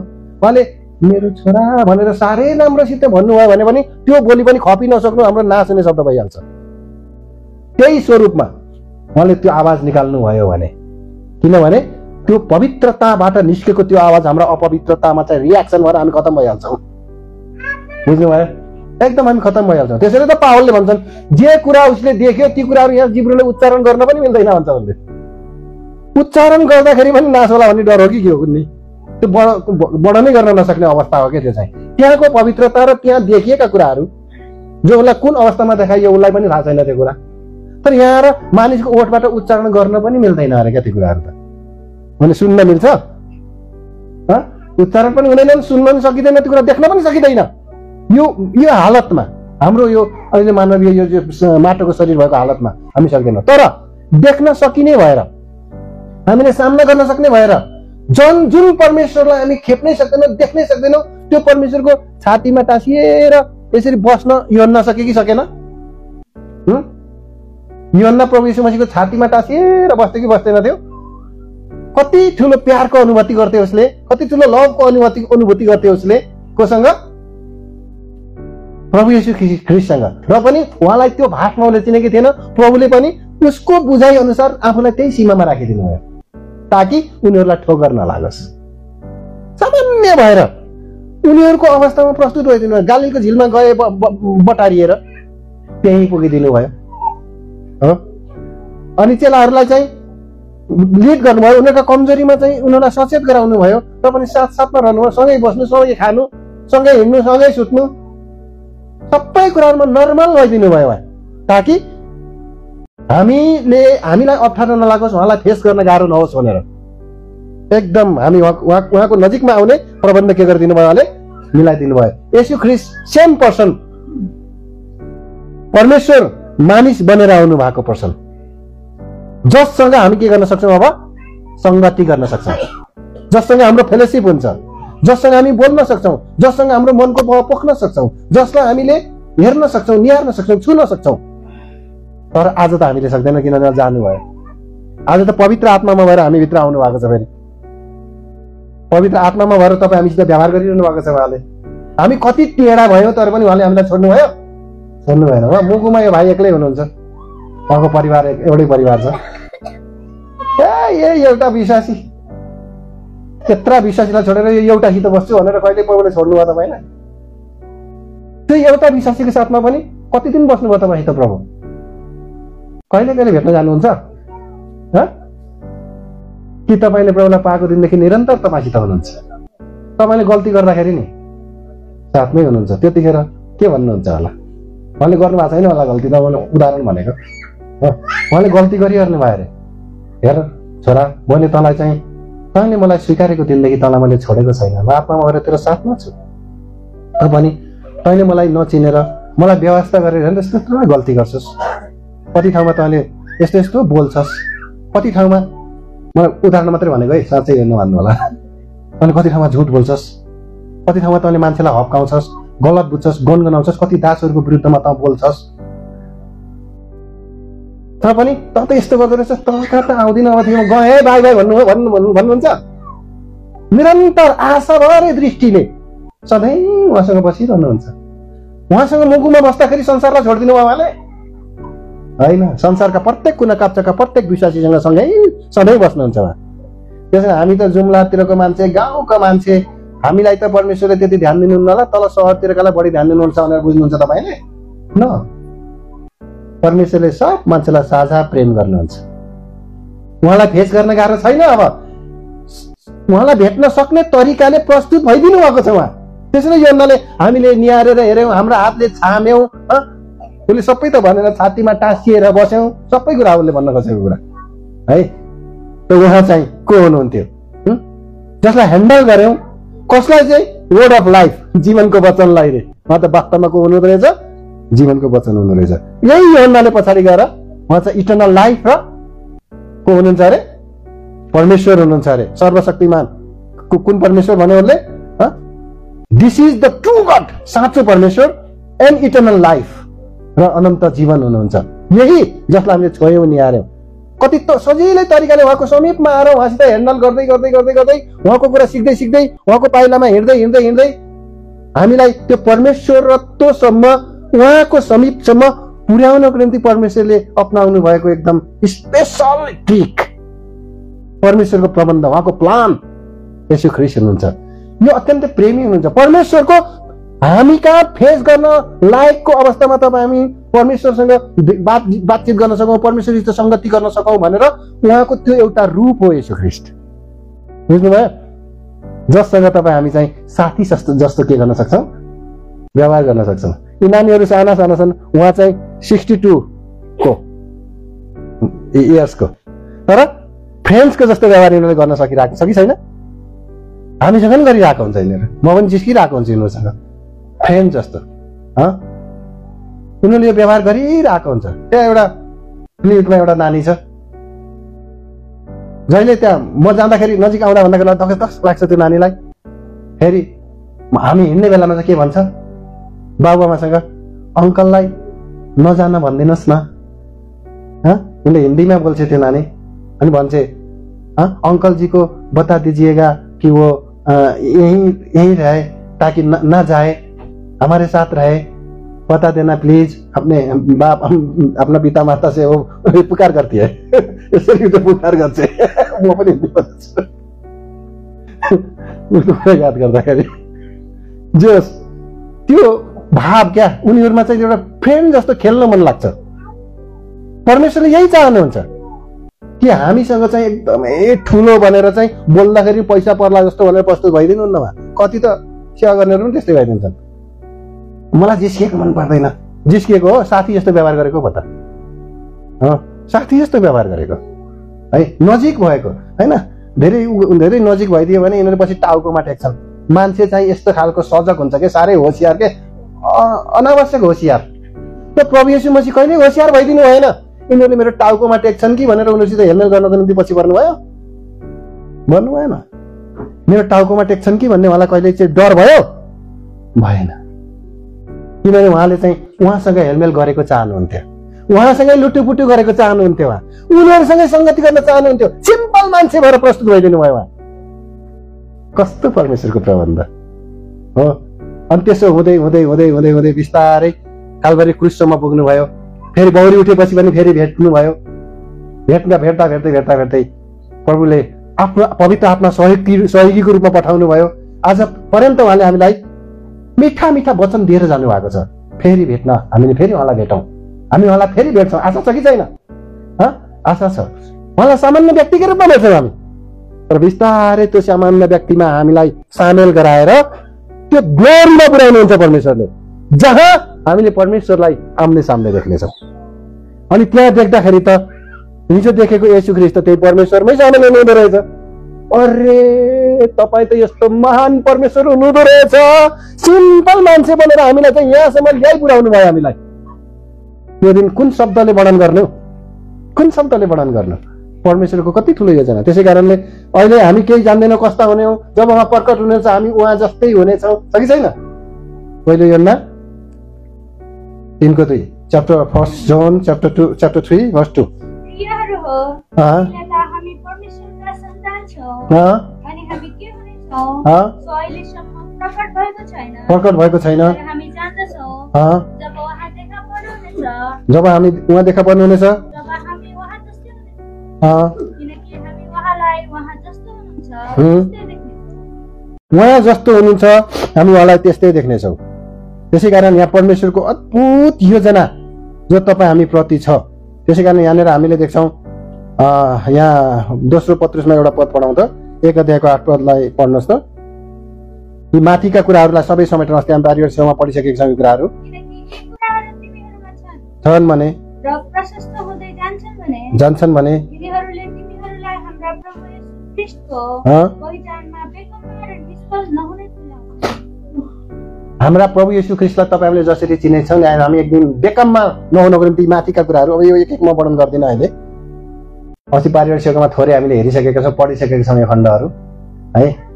हामी यी कुराहरूलाई ध्यान दियौँ भने त्यो उद्देश्य चाहिँ त्यहाँनिर फेल खाँदैन। हामी ब्यारेन हुँदैन, त्यहाँनिर अनफ्रुटफुल हुँदैन हामीले त्यहाँनिर चाहिँ। अब यहाँनिर परमेश्वरको उद्देश्य के छ भन्दाखेरि उहाँलाई चिनिसकेपछि त्यहाँभित्र उहाँको पहिचानमा छिपेका आशिषहरू छन् क्या त्यहाँनिर चाहिँ। उहाँको पहिचानमा जे आशिषहरू छन् त्यहाँनिर एउटा कुरा चाहिँ के रहेछ, यदि हामीले उहाँलाई चिन्दछौँ, गहिराइमा चिन्दछौँ भने हामी चाहिँ ब्यारेन हुँदैनौँ। ब्यारेन भनेको चाहिँ बाँझो है, न अनफ्रुटफुल। हामी चाहिँ फलहीन पनि हामी हुँदैनौँ।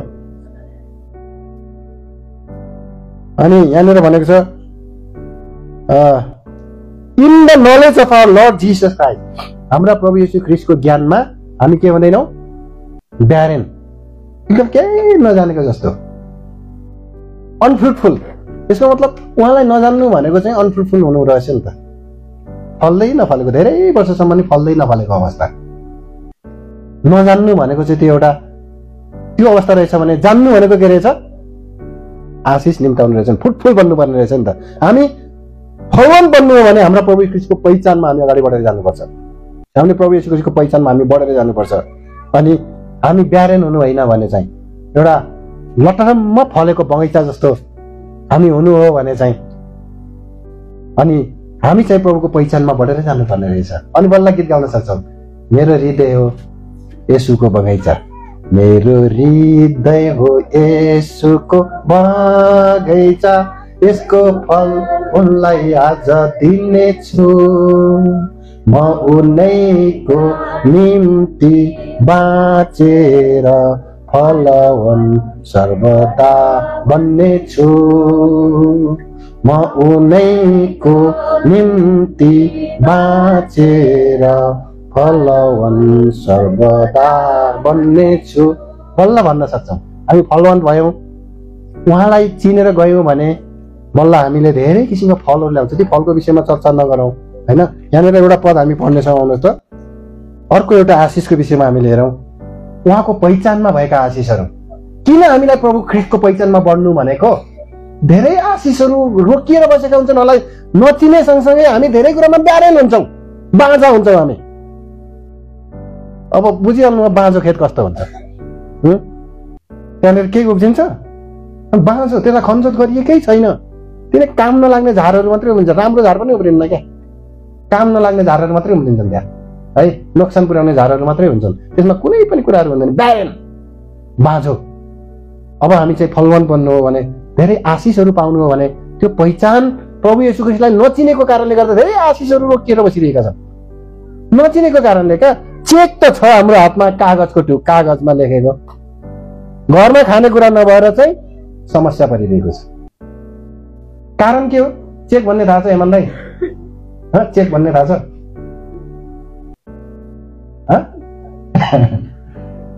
चेक भनेको चाहिँ त्यो ब्याङ्कमा पैसा झिक्नको निम्ति एउटा कागजमा चाहिँ त्यो चेक लेखिदिन्छन् र त्यहाँनिर 50,000 भनेर लेखिदियो भने त्यो चेक लिएर गेमा फलानुको खातामा पैसा हुन्छ। अनि त्यो चेक लिएर बुझाएपछि उसले त्यहाँनिर त्यो चेक राख्छ, 50,000 रुपियाँ दिन्छ। हामीलाई कसैले पैसा दियो भने पैसै दिनु पर्दैन, चेक दियो भने पनि भइहाल्छ। त्यो एउटा कागज हो, त्यसमा चाहिँ त्यो ब्याङ्कको प्रमाण हो, ब्याङ्कले दिएको चेक हो त्यो। त्यसमा चाहिँ पैसा लेखेको हुन्छ, 50,000, 10,000, 20,000 जति लेखेको छ उसको सिग्नेचर हुन्छ त्यसमा। अनि निकाल्ने मान्छेको चाहिँ सिग्नेचर गर्नुपर्छ। अनि त्यो कागज त्यहाँ राख्छ अनि उसको खाताबाट पैसा निकालेर त्यो चेक लाने मान्छेलाई दिन्छ ब्याङ्कले। त्यो वास्तवमा 50,000 लेखेको चेक र 50,000 को गट्टाको मूल्य कसको बढी हो? कसको मूल्य बढी? पैसा। अनि त्यो साथै पनि त्यही पैसा आउँछ त, बराबर भएन? त्यो चेकको 50,000 को चेक अनि 50,000 50,000 को चेक र 50,000 क्यास, विच इज ग्रेटर? बराबर, त्यो दुइटै बराबर हुन्। त्यसै कारण हामीलाई त्यो 50,000 को चेक दिए पनि भयो, कहिले हामीले चेक दिन्छौँ, कहिले क्यास पैसासँग क्यास दिन्छौँ, आजकल त क्युआर कोड पनि हुन्छ हैन, त्यतिकैमै दिन्छ। त्यो त छ, ब्याङ्कमा पैसा पनि रहेछ, फलानुको चेक पनि दिएको छ, तर यतातिर समस्या परेर चाहिँ त्यो चेक चाहिँ थन्काएर राखिरहेछ, चिनेको छैन। अनि त्यसपछि त्यो 50,000 त के उसले 1 रुपियाँ पनि पाउँदैन। पैसा छैन, पैसाको चेक छ, तर कारण के भयो त? उसले त्यो पैसा उसको हातमा नहुनुको कारण के भयो? चेकलाई नचिन्नु। के अरे? चेकलाई नचिन्नु। एउटा छोराले आमालाई चाहिँ पैसा पठाएछ अरे, आमा सुखसित बस्नु, दुःख नकाट्नु, मैले तपाईँलाई महिना महिनामा खर्च पठाइदिन्छु भनेर विदेशबाट पैसा पठाइदिँदो रहेछ, चेक पठाइदिँदो रहेछ, साइन गरेर चेक पठाइदिँदो रहेछ। अनि छोराको चिठी आयो भनेर छोराले दुःख नकाट्नु भनेको छ, अब कसरी दुःख नकाट्नु भनेर त्यसलाई चाहिँ त्यो सिरानी मुनि सबै खातामा राख्ने, महिना महिनाको भित्र राख्ने, महिना महिनामा आउँदो रहेछ, भित्र राख्दै रहेछन्। अनि त्यसपछि खानै नपाएर समस्या परेछ। अन्तिममा रोगी भएछन्, उपचार गर्ने पैसा पनि भएन। गर्दा बिमार उपचारै नभएर बुढी मरिछन्। गाउँका मान्छेहरू सबै आएछन् अनि छोरालाई श्राप्न थालेछन्, त्यस्ता छोरा जन्मिनुभन्दा त नजन्मेकै बेस। यो बुढी आमाले ऊ विदेशमा रिल्याक्स गरेका छ, यहाँ बुढी आमा खान नपाइकन मरिन्, उपचार पनि नपाइकन मरिन् भनेर सबै श्राप्न थालेछन्। अन्तिममा के छन् भनेर खोजी गर्दाखेरि त बुढीको सिरानी मुनिबाट त यति चेक निकालेछन्, कहिलेदेखि राखेको चिठीहरू पनि। उनीहरूले रिप्लाई नगर्ने, आमाले पाइरहेकी छन् भन्दै छोरा खुसी भएर बसिरहेको, त्यहाँ त लाखौँको चेक रहेछ, कति महिनाको जोड्दाखेरि त त्यहाँ त बाब्रे। अनि अन्तिममा त छोरालाई श्राप्न छोडेर ती गाउँलेहरूले मरेको बुढीलाई श्राप्न थालेछन्।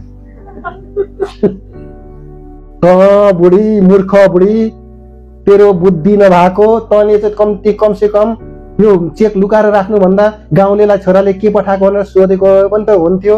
तेरो मूर्खताले तँलाई मारेको, तेरो छोराले तँलाई मारेको होइन। बुझ्नुभयो? आज हामीले प्रभु येशू मसीहमा हामीलाई धेरै आशिषहरू राखिएको छ, उहाँलाई चिनेकै छैन।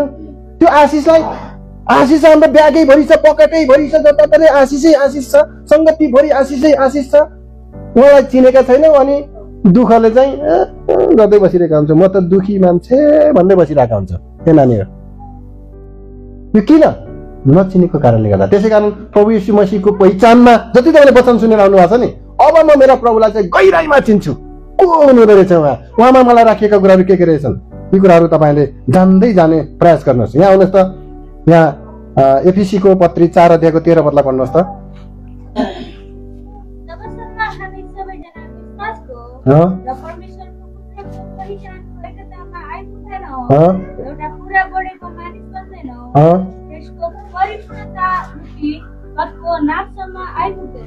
देख्नुभयो, हामी त पुरा मान्छे बढ्नै नपाउँ, आत्मामा बढ्दै नबढ्दा रहेछौँ त। त्यो प्रभुको परिपूर्णता जुन कदको नापमा प्रभुले हामीलाई डोराउन चाहनु भएको छ नि, त्यहाँ हामी डोरि नै नसक्दा रहेछौँ त। किन? चिन्दै नचिनेको कारणले गर्दा। माध्यम त येशू मसीह नै हुनुहुन्छ नि, उहाँमा भएर पो हामी उहाँसँग बढ्दै जाने हो। उहाँलाई नै चिनेका छैनौँ अनि कसरी बढ्छौँ? त्यसै कारण यहाँनिर के भन्छ, till we all come in the unity of the faith. यसको निम्ति नै यी माथिका प्रबन्धहरू सबै मण्डलीमा के प्रभुले वरदानयुक्त व्यक्तिहरू राखिदिनु भयो, सिकाउनेहरू राखिदिनु भयो। उद्देश्य के छ भन्दाखेरि उहाँको पहिचान, अनि उहाँको पहिचानद्वारा उहाँको त्यो परिपूर्णता रूपी कप फुलनेससम्म हामीलाई डोराउनको निम्ति। यहाँनिर भन्छ unto the measure of the stature of the fullness of Christ. प्रभु येशू ख्रीष्टको पूर्णतासम्म तब पो हामी उहाँ प्रकट हुँदाखेरि हामी को जस्ता हुनेछौँ? उहाँको फुलनेसमा आउँदै आएनौँ, उहाँको पूर्णतामा हामी आउँदै आएनौँ, हामी उहाँ जस्तै बन्दै गएनौँ भने उहाँ जस्तै कसरी हुन्छौँ त? फेरि हुन्छौँ? हुँदैनौँ। हामी प्रभु येशू मसीह जस्तै हुन को कोलाई मनपर्छ? को कोलाई येशू जस्तै हुनु मनपर्छ? हजुर, त्यस्तो त हामी हुन सक्दैनौँ, यता आँट्नु पनि पाप हुन्छ भन्ने सोच्नुहुन्छ? होइन, उहाँको चाहना छ। हे प्रभु, हिजो आदमले चुकेको, आदम जुन कुरामा चुक्यो नि त्यही कुरा परमेश्वरले मानिसलाई दिन चाहनु भएको। क्या मिठो कुरा छ। शैतानले गलत तरिकाले त्यो कुरा हालिदिन चाह्यो, खाऊ त यो फल, खायो भने तिमी के हुन्छौ रे? परमेश्वर जत्तिकै जान्ने हुनेछौ, परमेश्वर जत्तिकै हुनेछौ। सर्टकट वेबाट प्रभु येशू मसीहमा भएर त्यो परमेश्वरको प्रबन्ध बिना परमेश्वर जत्तिकै हुन्छौ भनेर फल खायो मान्छेले, हात बढाएर फल खायो। आदमले आफ्नो आफूले नि खायो, आफ्नो हब्बालाई पनि उसले दियो, उनले पनि खाइन् है। हब्बाले खाइन् अनि आदमलाई दियो, आदमले पनि खाए। मैले उल्टा भनेछु है। त्यो फल तिनीहरूले खाए। किन? परमेश्वर जत्तिकै जान्ने हुनको लागि, परमेश्वर जत्तिकै हुनको लागि। सर्टकट वेबाट परमेश्वरको त्यो महान योजनालाई चाहिँ तोड्न खोजेको शैतानले। तर हाम्रो परमेश्वरले, हे मानिस, तैँले कुरो नबुझेको, तँलाई त मसँगै सङ्घीय अधिकारी बनाउन खोजेको, मैले मसँगै सङ्गति गराउने एउटा सृष्टि मैले रचेको हो। हितोपदेशको पुस्तकमा लेखेको छ 8 अध्यायको 33 पदतिर त्यहाँले लेखेको छ, उहाँको खुसी चाहिँ मानिस जातिको सङ्गतिमा थियो भनेर भनेको छ। त्यहाँनिर मानिसहरूसँगको सङ्गतिमा थियो भनेको छ उहाँको खुसी। त्यो खुसीको निम्ति मान्छेलाई के गरिएको? ल्याइएको। तर सर्टकट वेबाट मान्छेले चाहिँ त्यो शैतानको चुक्लीमा परेर चाहिँ त्यो कुरालाई गुमाए। तर परमेश्वरले येशू ख्रीष्टद्वारा फेरि येशू जस्तै बनाएर त्यो ठाउँमा पुर्याउन चाहनुभयो परमेश्वरले। फरक होइन। शैतानले त परमेश्वर जति जान्ने हुन्छ भनेर सानो लोभ देखायो। मैले म जस्तै जान्ने बनाउन खोजेको होइन, मसँगै ममा सामेल बनाउन खोजेको मैले त। परमेश्वर जतिकै जान्ने हुने कि परमेश्वरमै सामेल हुने? ठुलो कुरा हो। भन्नुहोस् न, परमेश्वरसँगै सामेल हुने ठुलो कुरा हो कि परमेश्वर जतिकै जान्ने कुरा ठुलो? सामेल हुने कुरा ठुलो। परमेश्वरमै ममै सामेल बनाउन खोजेको, त म जस्तो जान्ने हुने लोभमा फसिस होइन। मलाई मैले करोड रुपियाँ दिन खोजेको थिएँ, 1000 रुपियाँको पछाडि लागिस् र फसिस। बुझ्नुभयो कि भएन? के दिन चाहेको रे? करोड रुपियाँ दिन चाहेको। तर अर्कोले चाहिँ त्यो करोड भन्ने बुझेन छ कि बिचराले। करोड, तँलाई 1 करोड दिन्छु भनेको केही भाँडासाँडा केही दिने होला भन्ने बुझ्यो होला। अनि त्यसपछि अन्तिममा चाहिँ तँलाई 1000 रुपियाँ दिन्छु भने क्यान गर्ने एउटा दिन्छ। यो त आइज, त्यो करोडको पछि नलाग्थ्यो त। करोड भन्ने त कामै लाग्दैन, त्यो त ल थाले पनि हुन्छ भने लगाइदियो होला। त्यो करोड भन्ने के हो मलाई थाहा छैन, यो 1000 रुपियाँमा त मलाई धेरै कुरा आउँछ भनेर 1000 रुपियाँको पछाडि लाग्दाखेरि आदम बिग्रेको नि। बुझ्नुभयो? कति ठुलो कुरा परमेश्वरले हामीलाई दिन चाहनु भएको रहेछ। परमेश्वरको उद्देश्य कति महान रहेछ होइन। त्योसम्म मान्छे चाहिँ नआओस् भनेर यो शैतानले चाहिँ के गरेको रहेछ? एकदमै चाल रचेको रहेछ है। मान्छेलाई फसाउनको निम्ति, मान्छेलाई चाहिँ त्यो कुरादेखि तर्काउनको निम्ति शैतानको एकदमै के रहेछ? योजना रहेछ। अर्को एउटा पद पढाउँ त कृपया आउनुहोस् त। कलस्सीको पत्री। हजुर। पुरा प्रसन्न गराउनलाई तिमीहरू प्रभुको योग्य चालमा हिँड, हरेक असल काममा फलदार हुँदै जाऊ, हरेक असल काममा फलदार हुँदै जाऊ र परमेश्वरलाई चिन्ने ज्ञानमा बढ्दै जाऊ, परमेश्वरलाई चिन्ने ज्ञानमा बढ्दै जाऊ। फलदार हुने कुरा अगाडि हामीले फ्रुटफुलको विषयमा हामी हेर्यौँ होइन। यहाँ पनि त्यही कुरा गरेको छ। That he might walk worthy of the Lord unto all pleasing, being fruitful in every good work and increasing in the knowledge of God. परमेश्वरको ज्ञानमा के गर्दै? बढ्दै। जब हामी प्रभुमा बढ्दै जान्छौँ तब हामी फ्रुटफुल हुन्छौँ। अर्को कुरा, जब हामी उहाँमा बढेर जान्छौँ, उहाँलाई हामी चिन्छौँ, जति चिन्छौँ त्यति संसारका बेकाम्य कुराहरूलाई हामी रद्द देख्दै जान्छौँ। त्यसै कारण यहाँनिर फिलिपीको पत्रीमा चाहिँ पावलले भनेको कुरालाई हामी यहाँनिर पढ्छौँ। आउनुहोस् त, 3 अध्याय 8 पद होला।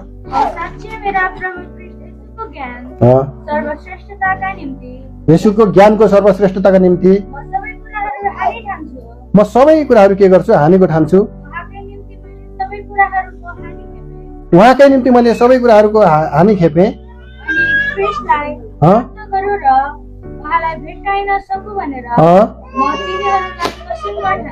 ती कुरालाई कसिङ्गर ठान्छु। प्रभुलाई प्राप्त गरौँ, उहाँलाई चिनौँ।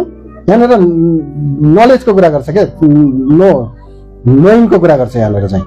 Doubtless I count all things but loss for the excellency of the knowledge of Christ Jesus. येशू ख्रीष्टको ज्ञानको सर्वोत्तमताका निम्ति मैले सबै कुरालाई कसिङ्गर ठान्छु, गोबर तुल्य ठान्छु, हानिको ठान्छु। ती कुराहरू त कसिङ्गर थिए।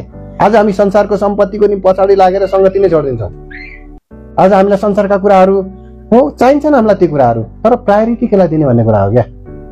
हामीले कतिको प्रभुलाई चिन्यौँ त्यस अनुसारकै हाम्रो समर्पण र बलिदान पनि हुन्छ। कसले बढी बलिदान गर्छ भन्दाखेरि कसले परमेश्वर प्रभुलाई बढी चिन्यो भन्ने कुरा हो क्या यहाँनिर चाहिँ।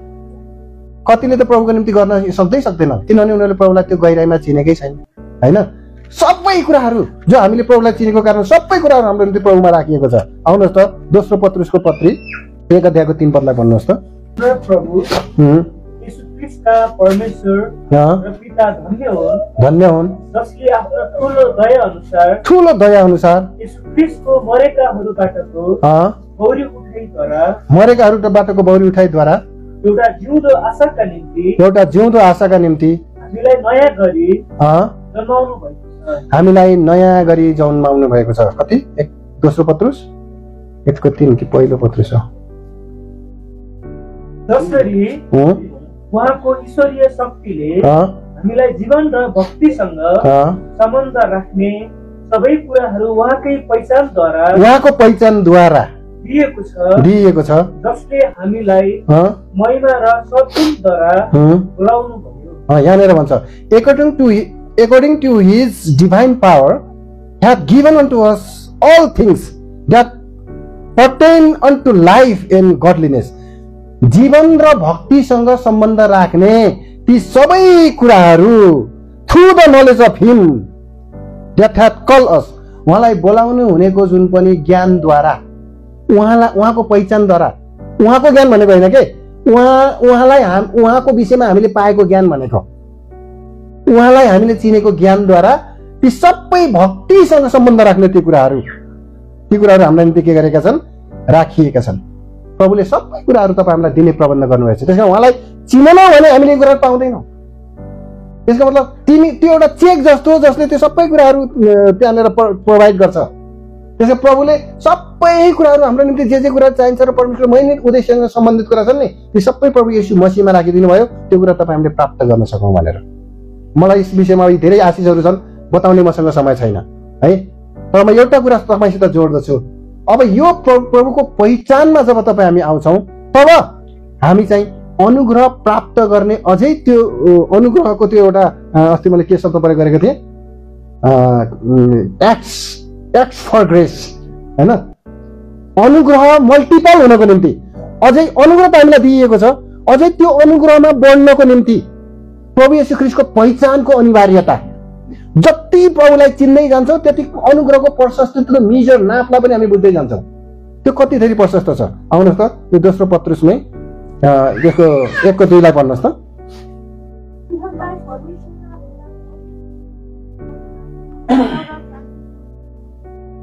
Grace and peace be multiplied unto you. तिमीहरूलाई अनुग्रह र शान्तिको एकदम बढोत्तरी होस्, तिमीहरूमा यो कुरा होस्। अब एकदम शान्तिलाई एकछिन छोडेर अनुग्रह प्रशस्त होस्, अनुग्रहको विषयलाई मात्रै हामीले लियौँ। अनुग्रह प्रशस्त होस् through the knowledge of God. के द्वारा? परमेश्वरको ज्ञानद्वारा। जब हामी परमेश्वरको ज्ञानमा जब हामी आउँछौँ, जो चाहिँ प्रभु येशू ख्रीष्टको मुहारबाट के हुन्छ अरे त्यो ज्ञान चाहिँ प्रदर्शित हुन्छ अरे। अघि हामी कोरिन्थीमा हामीले त्यो कुरा पढ्यौँ। परमेश्वरको ज्ञान प्रभु येशू ख्रीष्टको मुहारद्वारा प्रकाशित हुन्छ। त्यो ज्ञानमा जब हामी बढ्दै जान्छौँ, उहाँको अनुग्रहको मूल्य हामीले बुझ्दै जान्छौँ। अनि त्यो अनुग्रहमा हामी प्रशस्तै भएर जान्छौँ। ओहो, प्रभु येशू ख्रीष्टमा हाम्रो निम्ति के राखिएको रहेछ। त्यो त अनुग्रह हो, हामीले कमाएको कुरा होइन, सित्तैमा हामीलाई चाहिँ दिइएको कुरा हो। त्यो बजारले त्यो हामीलाई गिभन गरिएको त्यो कुरा चाहिँ दिइएको कुरा हो चाहिँ। त्यो चाहिँ हामीले मागेको कुरा नि होइन, हामीले कमाएको कुरा पनि होइन, हामीले आर्जन गरेको कुरा पनि होइन त्यो। तर प्रभु येशू ख्रीष्टको पहिचानमा जति हामी बढ्दै जान्छौँ त्यो रहस्यलाई हामी बुझ्दै जान्छौँ कि कति धेरै अनुग्रह मेरा निम्ति राखिएको रहेछ। हे प्रभु, म त त्यसको निम्ति के थिइनँ अरे, योग्यकै थिइनँ, मलाई त सुहाउँदैन थियो त्यो कुरा चाहिँ। एउटा के शब्द प्रयोग गरिनु भएको थियो, हामी के अरे त्यो चाहिँ हामीलाई सुहाउँदैन, अर्थात् त्यो पाउने लायकका हामी छैनौँ। डिजर्भ, त्यो कुरालाई डिजर्भ गर्नको निम्ति हामी के छैनौँ, हामी त्यसलाई पचाउन सक्ने खालको छैनौँ हामी भनेको क्या। त्यसलाई हामी पाचन गर्न सक्दैनौँ, त्यसलाई सुहाउँदैन हामीलाई भनेको क्या, डिजर्भ गर्दैन, सुहाउँदैन हामीलाई त्यो कुरा। तर त्यो कुरा हामीलाई के गरेको छ, दिएको छ। अनि त्यस कुरालाई बुझ्नको निम्ति प्रभु ख्रीष्टको पहिचानद्वारा उहाँलाई जति चिन्छौँ त्यो कुरालाई बुझ्छौँ कि हामीले डिजर्भै नगर्ने कुरा हामीलाई यत्रो कुराहरू दिएको। मैले एक ठाउँमा गएर काम गरेँ, दिनभरि काम गरेँ, काममा बोलाएको थियो, उसको एकदम काम गर्थेँ र उसले मलाई इनाम स्वरूप चाहिँ 1 करोडको चेक दियो। मेरो दिनभरिको उसले दिएकै भए, मलाई दिएको भए पनि मलाई इनामसित दिएको 50,000 दिन्थ्यो होला, खुसी भएर दिएको है, नत्र भने ज्यालैको रूपमा भने 1,000 रुपियाँ होइन। तर उसले मलाई खुसी भएर कति दियो, मालिकले 1 करोड रुपियाँ दियो। अनि मैले घरमा गएर खुसी भएर आज मसँग 1 करोडको त्यो चेक निकालेर पनि 1 करोडको यत्रो मुठा लिएर चाहिँ घरमा गएँ। कहाँ ल्याउनु भयो, मलाई चाहिँ मालिकले दिएको आजको कमाई यत्रो दियो नि। कति मेहनत गरेको त मैले, अनि 1 सेकेन्ड नरोकिकन बिहानदेखि बेलुकीसम्म खटेकै मैले काम गरेको, अनि बल्ल मैले यो पाएको। त्यत्तिकै कहाँ पाउँथे र, बसी थोरै पाउँथे भनेर सुहाउँछ त्यो भन्न। उसले साँच्चै त्यत्रो काम गरेरै पाएको त्यो कुरा हो होइन। उसले त भन्छ मैले त केही काम गरेको होइन, मैले काम गरेको भए त म्याक्सिमम गरेको 1000 रुपियाँको काम गरेको। त्यो केही पनि होइन, त्यो आउने महिमाको सामने तुलना गर्नै मिल्दैन भन्छ क्या रोमीको पत्रीमा चाहिँ। त्यो महिमा जो हामीलाई दिँदैछ नि, आउने महिमाको सामने यहाँ हाम्रो दुःख चाहिँ तुलना गर्न पनि मिल्दैन अरे के, सुहाउँदैन अरे। त्यो कुरा परमेश्वरले हामीलाई दिनुभएको हो। त्यसै कारणले अब जब हामीले कुरा बुझ्छौँ नि, प्रभुको नजिकतामा जान्छौँ, त्यसो अनुग्रहको सिंहासनको नजिक जानको लागि नि हामीले कहिले चाहिँ कहिले अप्ठ्यारो पनि हुन्छ। त्यति कुरा गरेर म सकेँ। 4 अध्यायको 16 पदलाई पढ्नुहोस् त हेब्रू। हामी साथसँग अनुग्रहको सिंहासनको नजिक आउँ र दया पाऊँ अनि खाँचो पर्दा सहायता पाउनलाई अनुग्रह प्राप्त गरौँ। खाँचो पर्दा सहायता पाउनलाई अनुग्रह प्राप्त गरौँ रे। खाँचो पर्दाखेरि हामीले पुकार्दा बित्तिकै स्वर्गबाट आएर यसलाई मुस्किल परेछ भने त्यसो छुडाउन लायकका हामी होइनौँ के। हामीले प्रार्थना गर्दा बित्तिकै हाम्रो प्रार्थनाको उत्तर पाइहाल्ने लायकका हामी होइनौँ, हामी त्यो डिजर्भ गर्दैनौँ। अनि हामीलाई चाहिँ जति परमेश्वरले जति पनि सहायता गर्नुभएको छ नि, त्यो कुरा पाउने लायकका हामी होइनौँ। तर पनि हाम्रा दुःख कष्ट समस्या सबै कुरा प्रभुको चरणमा राख्छौँ होइन, प्रार्थना गर्छौँ होइन, कहिले अप्ठ्यारोमा जान्छौँ। यो अनुग्रहको सिंहासन चाहिँ अलिकति अप्ठ्यारो पनि छ क्या। हुन त कहाँ जाने हो, सिंहासनमा जाने हो। सिंहासनतिर जाने भनेको बाटो नराम्रो हो, सिंहासनतर्फ जाने बाटो। सिंहासनमा को जान्छ, सिंहासनतर्फ को जान्छ, राजा जान्छ। तर खाँचो परेकोलाई अनुग्रह किन चाहियो त सिंहासनमा जानको लागि। सिंहासनको बाटो हेर्दैछौ, सिधै गएर बसिदिउँ न त सिंहासनमा। तर होइन, त्यो सिंहासनमा बस्नको लागि बाटोमा चाहिँ अप्ठ्याराहरू आउन सक्छ। तिमीलाई लाने त सिंहासनमै हो, तर बाटोमा के छन्, अप्ठ्याराहरू छन्। तिमीले धेरै कुराको फेस गर्न सक्छौ, गरिबीको फेस गर्न सक्छौ। धनीका छोराछोरी भएर पनि गरिबीको फेस गर्न सजिलो छ। घरमा जति बेला जे चाहियो त्यही खाना पाउने मान्छेलाई चाहिँ भोको पेट बस्न सजिलो छ। जस्तो भनेको त्यस्तै चिज लाउन पाउने मान्छेले चाहिँ के अरे सानो भेष लाएर सानो थोत्रा कपडा लाएर हिँड्न सम्भव छ। उसको निम्ति कष्टप्रद हुन्छ त्यो कुरा। कति अवस्थामा समस्याहरू आउँछन्, भनाइहरू आउँछन्, निन्दाहरू आउँछन्, तिरस्कारहरू आउँछन्, अप्ठ्यारोहरू आउँछन्। यो बाटोलाई त्यति सजिलो नसोच्नुहोस्, पाउने त असल कुरा हो, तर जाने पनि एउटा एकदम राम्रो सिंहासन छ। त्यो सिंहासन देखिसकेपछि त घुँडो र मुन्टो जे जोडेर नै जाने हो के। बुझ्नुभयो? प्रभु सिंहासन देखिहाले, मेरो वस्त्र लुटिए पनि लुटियोस्, मेरा चप्पल लुटिए पनि लुटिउन्, मेरो कपाल के अरे चारैतिर खौरिएर मलाई निन्दा गरे पनि गरियोस्, मलाई चाहिँ मेरो सम्पत्ति लुटे नि लुटियोस्, मलाई झुटा मुद्दा लागेर मेरो सबै सम्पत्ति खोसे पनि खोसियोस्, मलाई चाहिँ चारैतिरबाट दोष लगाए पनि लगाइयोस्। मैले नदेख्नु थियो त्यो सिंहासन देखिहाले, अब म मरेर भए पनि त पुग्नुपर्छ। त्यो कुरा देखिसकेपछि मैले अब मेरो प्राणलाई म मूल्यको सोच्दिनँ।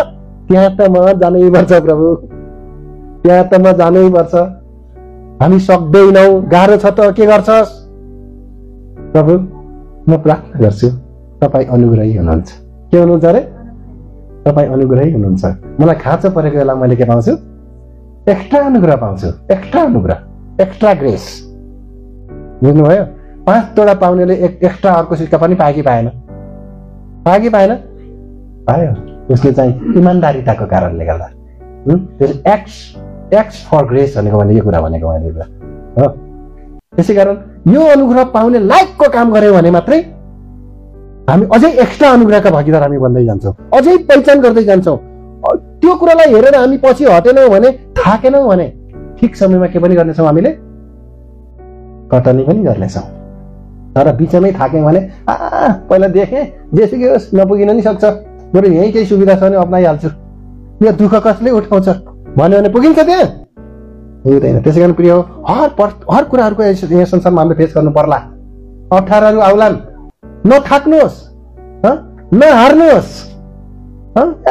यत्रो 3-4 घन्टा धाएर सेवामा जानुपर्ने, 1 दिन होइन, 2 दिन होइन, 1 हप्ता होइन, 2 हप्ता होइन, नथाक्नुहोस्। त्यहाँनिर कठिनाइ होला केही, त्यहाँनिर समस्या होला केही, यहाँनिर तपाईँको कति खर्च लाग्छ, कठिनाइ होला। मण्डलीले नि खर्च नै गरेर सेवा राखिरहेको छ, कहाँबाट खर्च गरेर पर्दैन यहाँ आउनु भएको छ हो। हाम्रो त क्षमता छैन उहाँको खर्च बेहोर्न सक्ने हो। तर परमेश्वरको दया, यो चाहिँ तपाईँ हामीलाई बुझाउनको निम्ति, यही उद्देश्यमा तपाईँ हामीलाई डोराउनको निम्ति परमेश्वरको महिमित उद्देश्य हो यो। प्रिय हो, म त नथाक्ने, तपाईँ के गर्नुहुन्छ? म त जसरी नि त्यहाँ पुग्ने हो, तपाईँ के गर्नुहुन्छ भन्नुहोस् न? पुग्ने नपुग्ने? जसरी नि पुग्ने? गाह्रो छ त दिदीबहिनीहरू, जसरी नि पुग्ने त्यहाँ, त्यो ठुलो आशा छ। जसरी नि पुग्ने भन्नुहोस् न, पुग्ने नपुग्ने? गाह्रो छ त। के गर्नुहुन्छ गाह्रो अप्ठ्यारोमा? दया पाउनको निम्ति, अनुग्रह पाउनको निम्ति, दया पाउनको निम्ति के गर्नुहुन्छ? प्रार्थना गर्नुहुन्छ। त्यो सिंहासन चाहिँ के को सिंहासन हो? अनुग्रहको सिंहासन हो, अनुग्रहमा स्थापित सिंहासन हो त्यो। बुझ्नुभयो? त्यसकारण हार्नु पर्दैन, प्रभु साथमा हुनुहुन्छ। म तिमीलाई लिएर हिँडाउँछु, नडराऊ, म तिम्रो हात समाउँछु, तिमी पछि पछि आऊ, नडराऊ, नहार, हिम्मत नहार, म तिम्रो साथमा छु। यतातिर डरलाग्दा सिंहहरू भए तापनि नडराऊ, डराउनु पर्ने केही छैन, आवश्यक छैन, म साथमा छु। त्यसकारण तिमी हिम्मत नहार, एकदमै बाउको साथमा छोरा ढुक्क भएको जस्तै ढुक्क हुनु, नडराउनु, म तिमीलाई लिएर जान्छु। प्रभुमा भरोसा राख्नु, बाटो नबिराउनु। साना नानीहरू, बढ्दै गरेका टिनेजर नानीहरू छ, बाटो नबिराउनु। हत्याए भुस्छ होला त्यो स्वर्गको राज्य, त्यो सिंहासन, त्यो आशिष। जवानहरू, बाटो नबिराउनु। जसले आज यो कुरा स्वीकार्नु भएको छैन, अझसम्म प्रभुलाई ग्रहण गर्नु भएको छैन, ढिलो नगर्नु। ओहो, यस्तो कुरालाई नै ढिलो गर्नु भन्ने जस्तो त भयङ्कर ठुलो दुःखको कुरा हो त है। त्यसै परमेश्वरले गर्नु भएको होस्।